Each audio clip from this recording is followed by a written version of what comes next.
இந்த பிக்ல பாத்தீங்கன்னா ஒரு ஜன்னல் வழியா ஒருத்தர் பாக்குறாரு.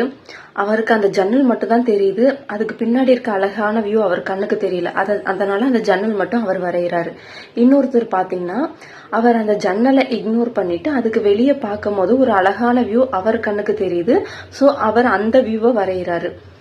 இதே மாதிரி நம்ம லைஃப்ல எந்த விஷயத்த இக்னோர் பண்ணா நம்ம லைஃப் நல்லா இருக்கும்னு தெரிஞ்சு நம்ம அதெல்லாம் இக்னோர் பண்ணும்போது நம்ம லைஃப் ரொம்பவே நல்லா இருக்கும். நம்ம சில மனுஷங்களோட பழகிறதா இருக்கட்டும், நம்ம பாக்குற வேலையா இருக்கட்டும், எதுவானாலும் சில விஷயங்கள் நல்லதா இருக்கும், சில விஷயங்கள் கெட்டதா இருக்கும்.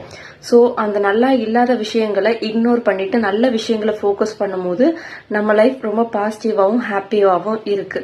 சோ நம்மளோட ஹாப்பினஸ் எதுல இருக்குன்னா, எந்த விஷயங்களை இக்னோர் பண்ணணும், எதை நம்ம எடுத்துக்க கூடாதுன்னு நம்ம டிசைட் பண்றதுலதான் இருக்கு. சோ எல்லாத்தையும் மைண்ட்ல ஏத்திக்கிட்டு குழப்பிட்டே இருக்காதீங்க. சில விஷயத்தை இக்னோர் பண்ணிட்டு சந்தோஷமா இருங்க.